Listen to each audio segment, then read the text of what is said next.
Hello, this is Margaret Mack, and for the next half hour I'll be reading from the December 11th issue of the Buffalo Rocket on the Niagara Frontier Radio Reading Service. And on the front page of the Rocket we have the Buffalo Zoo Breakfast with Santa. 'Tis the season for one of Western New York's favorite holiday traditions, breakfast with Santa at the Buffalo Zoo. Families are invited to kick off the holidays with a festive morning of food, fun, and unforgettable memories on December 13, 14, and 20th. Guests can enjoy a hot breakfast, buffet, seasonal activities, and a special meet and greet with Santa Claus and some of the zoo's incredible animal ambassadors. Each ticket also includes full-day admission to the Buffalo Zoo, allowing families to continue the magic long after breakfast ends. This year, the zoo is adding something extra special. For the first time ever, a very limited number of behind-the-scenes animal encounters will be available as add-on experiences. These exclusive opportunities are open to groups of 6 guests or fewer, and all participants must be at least 4 years old. And event details, the only upcoming date is December 20th. The sessions are from 9 to 10:30 or 11:30 to 1. Location is the Children's Resource Center. Seating is first come, first serve. Tickets, advance registration is required. Spots fill quickly, so it is encouraging for guests to reserve their tickets today at buffalozoo.org. And more on holiday celebrations. First Night Buffalo kicks off 2026 celebrations. The New Year's Eve countdown is on, and the Independent Health Foundation is ready to help Western New York celebrate. The foundation's signature program, First Night Buffalo, returns with its popular family party pack and free online family-friendly show. Available now are $25, which is an $80 value at select Tops Friendly Market locations, and online at www.firstnightbuffalo.org. The Family Party Pack includes festive items and activities for a family of 4 to celebrate New Year's Eve at home, including party hats, glow accessories, balloons, noisemakers, confetti poppers, disco spotlights, temporary tattoos, face painting palette, coloring banner with crayons, juggling scarves, 2 free kids admission to explore, and more. Now in its 37th year and 6th year in an online format, First Night Buffalo also includes a robust online entertainment lineup with music, dancing, animal shows, and more. All performances will be available for free at www.firstnightbuffalo.org. Starting on December 31st, entertainment includes Jeff the Animal Guy and Nickel City Reptiles and Exotics, DJ Milk, Jim the Balloon Guy, Drawing with Mallory, Squiggly Art Face Painting, Storytime with Christine, Master Khan's Taekwondo, characters from Emily's Memories, and more. For over 35 years, we've been on a mission to help families create unforgettable New Year's Eve memories, and we are thrilled to keep the magic alive with this year's First Night Buffalo programming, said Carrie Myers, Executive Director of the Independent Health Foundation. This initiative is a true collaboration, bringing together amazing partners along with entertainers like DJ Milk and Jeff the Animal Guy. We're excited to deliver high-energy performances for families across Western New York. A portion of the proceeds from Party Pack sales will benefit Oshai Children's Hospital, helping fund critical programs, life-saving technology, and advanced care to achieve the best possible outcomes for moms, kids, and babies in Western New York.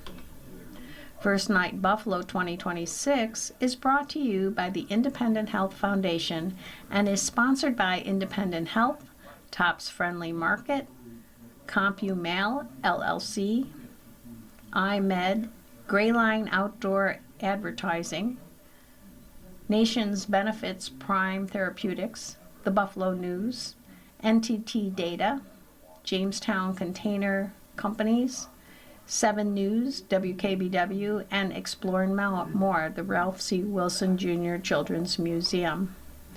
Again, tickets are available at Tops for $25 for the party pack.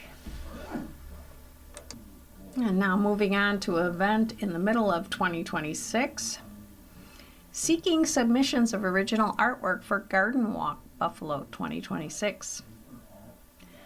Garden Walk Buffalo, America's largest garden tour, is looking for submissions of original artwork to promote the 2026 event, which will be held from 10 a.m. to 4 p.m. Saturday and Sunday, July 25th and 26th. Entries are due Saturday, January 31st, 2026. This is an opportunity to share your artwork with hundreds of local gardeners and tens of thousands of visitors from around the U.S. and beyond. Submission guidelines. You may enter any form of painting, any medium, any style, traditional or contemporary. Drawings, photography, illustration, sculpture, or mixed media work. Submissions are limited to 5 entries per artist. Portrait, vertical orientation is preferred. Keep artwork simple. It needs to reproduce well on a variety of materials. Do not put any type logos on the artwork. All details of the event will be added later. Artwork should be considered wearable and sellable for both men and women. Artwork will be reproduced on a variety of mediums and sold to promote Garden Walk Buffalo. All use of the artwork will be at the discretion of the Garden Walk Buffalo. Submit a digital file of your artwork not to exceed 25 MB. Please zip compress large files.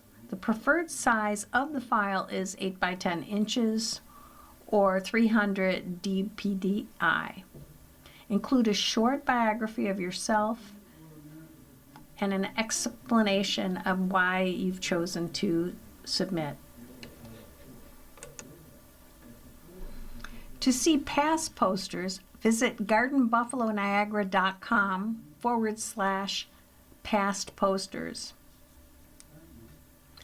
Email your entry to aclark@gardensbuffaloniagara.com. Include art entry in the subject line. If possible, zip your file or use a service like WeTron.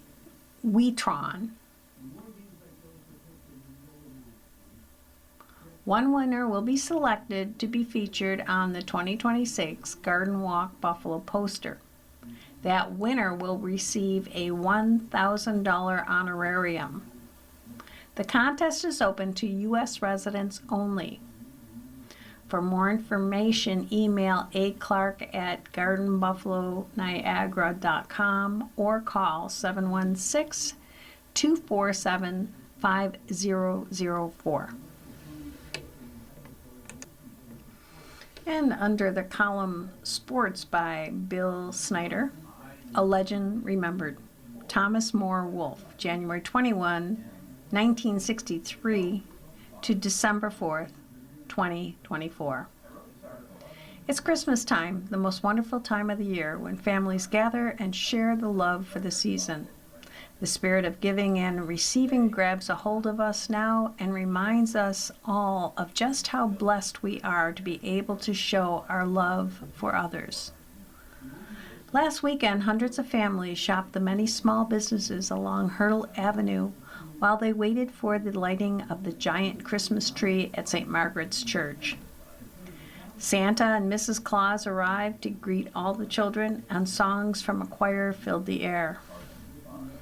On a Bills Victory Monday, Mike Shoup and the Bulldog from Sports Radio WGR 55 were broadcasting live from Dash's Market at Hurdle and Starin, asking for donations of non-perishable foods, warm hats, scarves, and gloves for the needy at the Buffalo City Mission. "We have always tried to give back and support our community any way we can," said Dash's store manager Joe Canilano over the air inside the market. "We've been in business over 100 years, and we have this community to thank." But the biggest gift to North Buffalo this year has to be the new Thomas Smith Athletic Center that's now open and being used for several sports events, including football. This past Monday night, while teams from the Delaware Soccer Club were practicing for their season, one North Buffalo family gathered on the anniversary of the sudden death of Thomas Moore Wolf. A former board member of the Hurdle North Park Youth Baseball League and longtime coach in Shoshone Park, Tom Wolf passed away on December 4th of last year, and his loss has been greatly felt by anyone who has ever played or coached in the league since the early 1980s. He was 61. A fierce advocate for the league, Wolf assured everyone of fair play and equal opportunities for both boys and girls in the park. A lover of the game of baseball and the St. Louis Cardinals MLB team, he coached his 3 sons, William, Matthew, and Hugh, all play the game he loved, and then stayed on to assist with the HNPYBL Board of Directors, carry out the duties of running this almost 70-year-old league until just before the COVID season of 2020. A huge plaque has been created with his name and contributions to the league to be displayed inside the athletic center for all to read. The plaque reads, "He leaves behind a legacy defined by loyalty, generosity, and unwavering belief in the power of youth sports. As a devoted coach of the Cardinals, Tom poured his heart into every practice, every season, and every young player he mentored. His leadership extended far beyond wins and losses. He built confidence, fostered teamwork, and created an environment where kids felt valued, both on and off the field. To many, he wasn't just a coach. He was a steady presence, a role model, and a source of encouragement who inspired players to give their best in everything they did." Tom's dedication to the Hurdle North Buffalo Youth Baseball Organization ran deep. As a passionate advocate and longtime board member, he worked tirelessly to strengthen the program and ensure that every child, regardless of circumstance, had the opportunity to experience the joy of baseball. His commitment to the community was noted in a simple but powerful belief: the game he loved could shape lives, build character, and bring people together.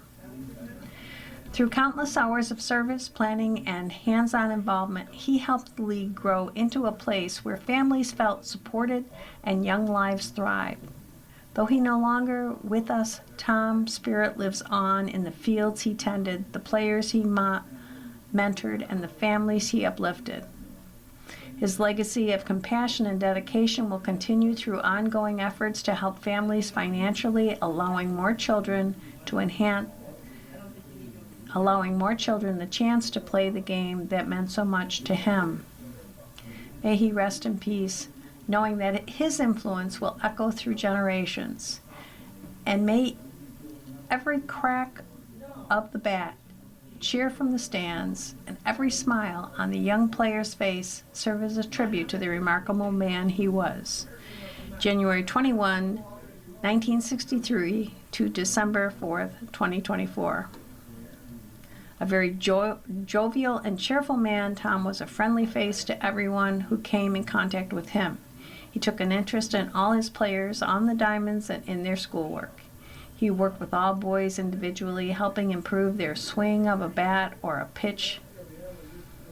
He taught thousands of young athletes in the park and stayed in touch with them once they attended high school. He helped shape the young life of Alexander Gator Johnson as a 12-year-old before he went on to attend Hutch Tech and get drafted by the Cincinnati Reds.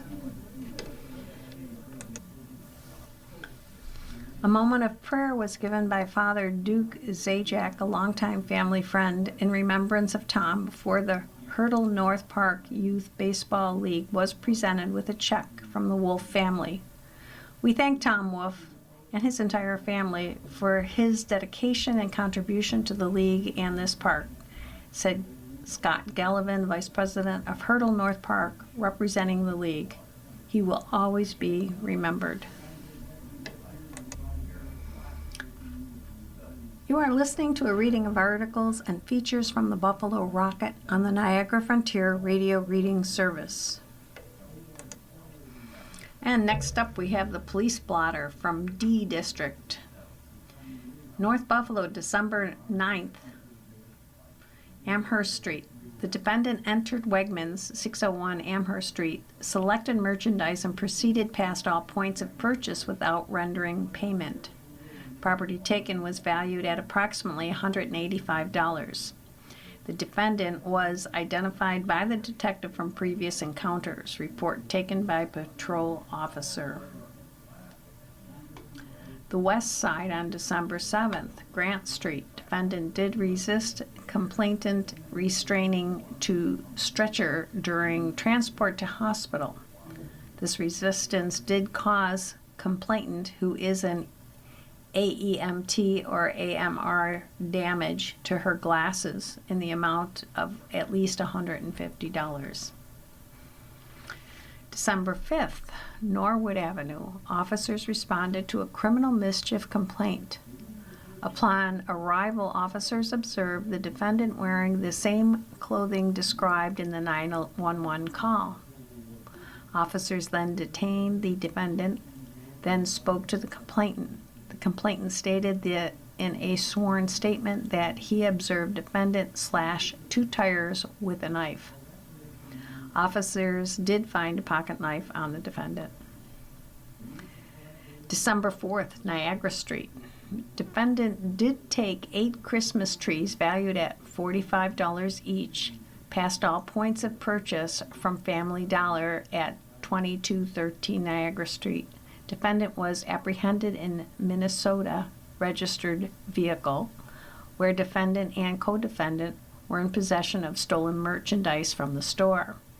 Also recovered from defendant's purse was 2.0 gram of white powder substance believed to be cocaine. Riverside, December 9th, Crawley Avenue.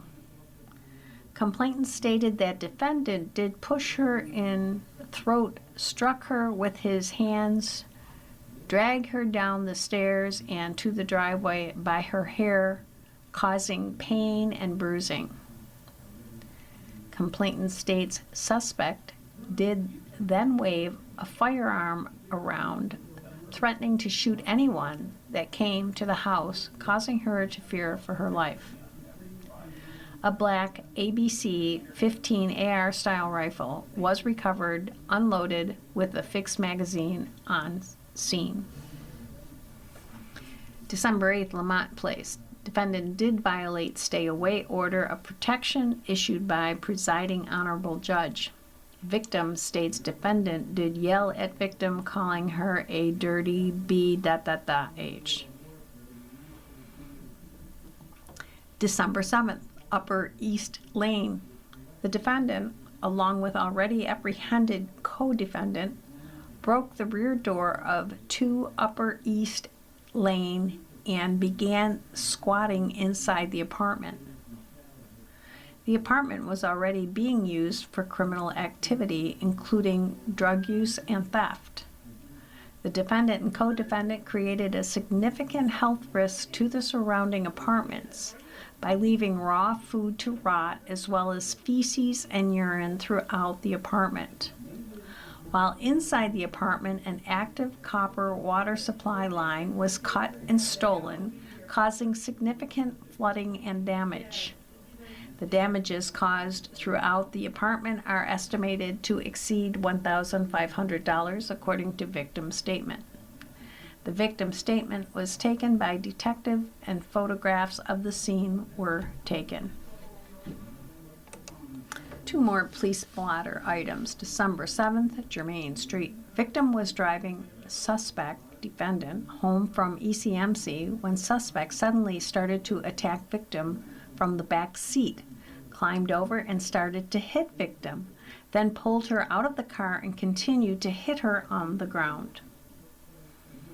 And finally, December 4th, Ontario Street. Defendant did strike victim about the head with the leg of a wooden chair, causing a contusion and laceration to her forehead. Victim did also have 2 lacerations to right forearm. All injuries required stitches. And next we have the column Seniority. Ask Rusty about remarrying and benefits from an ex-spouse. Dear Rusty, I am almost 57, divorced from a 14-year marriage. My former spouse is 15 years older than I and made significantly more money than me. I am required to retire from my job at age 60, but expect to keep working in some capacity. I have a girlfriend of a similar age to me. She did not earn as much as her former husband, as she mainly raised their children. She is also divorced from an older spouse who made more money than she did. I'm trying to figure out if we will be penalized if we marry, or if it matters if we wait until after we reach 60 years of age. Can I claim my own benefits when I become eligible at 62? Then claim survivor benefits later, whenever my former spouse passes? Is that affected if or when I remarry? I do not want to give up my potential survivor benefits from my ex-spouse. Are those affected if I remarry? If I understand correctly, if I remarry even after 60, we would both forfeit divorced spousal benefits. Is that right?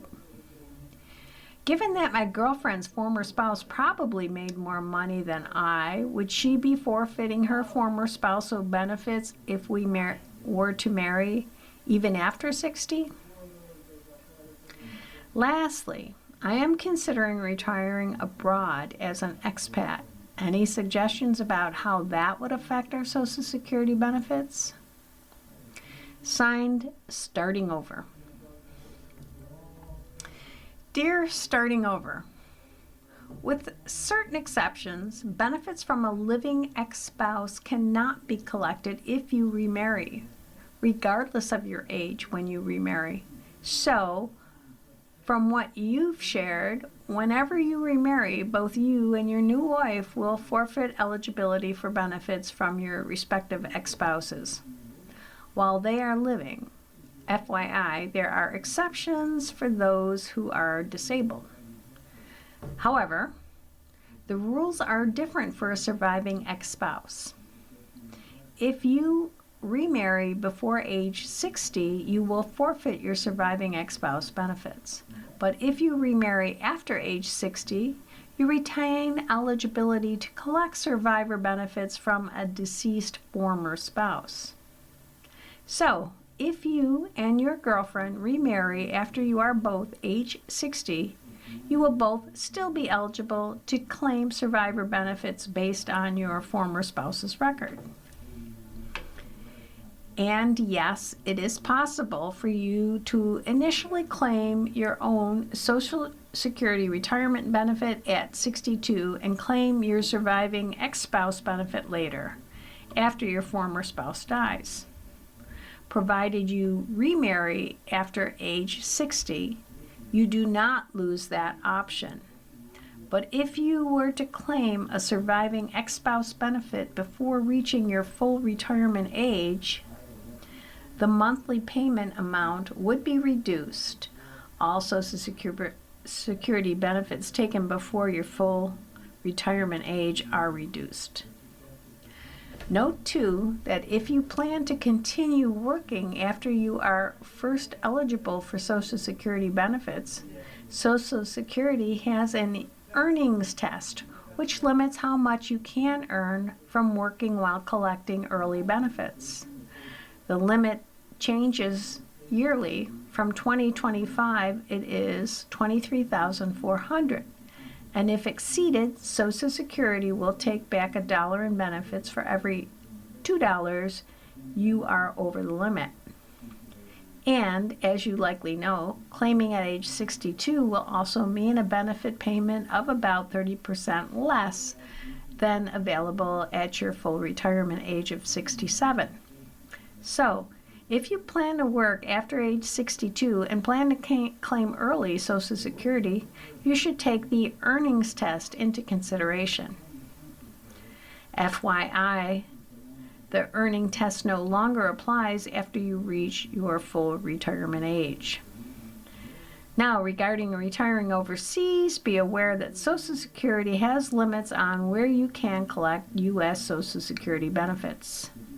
I suggest you use Social Security Payment Abroad screening tool to find out if benefits are payable wherever you plan to retire abroad.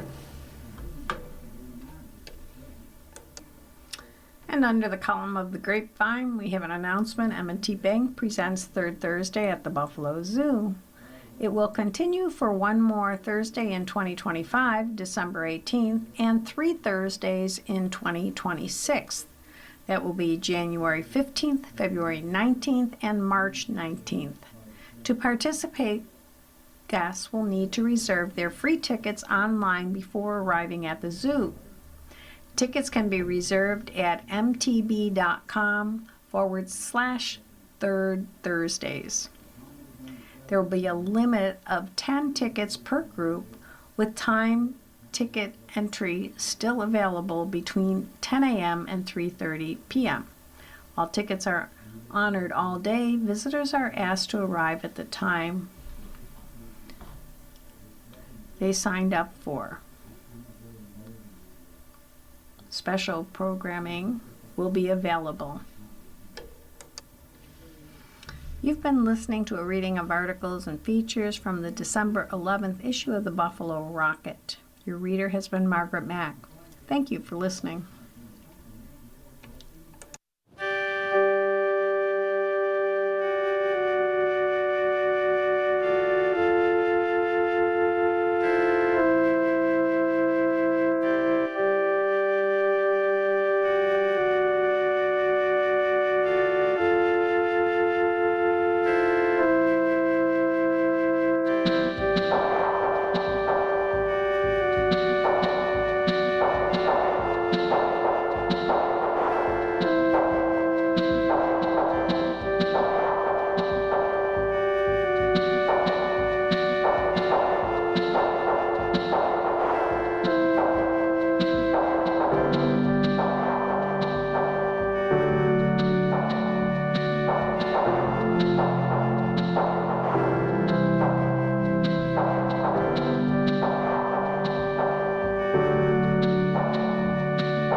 Good morning. Welcome to another broadcast day on the Niagara Frontier Radio Reading Service, a private, not-for-profit organization. Radio Reading volunteers broadcast daily readings of newspapers, magazines, and books to area blind and handicapped persons who are provided reading radios. As always, please feel free to contact us with your comments, suggestions, and any questions you may have. Our phone number here is area code 716-821-5555. As always, please stay with us. Our Real Buffalo News will be coming up in just a moment. Your Niagara Radio Reading Service now presents a reading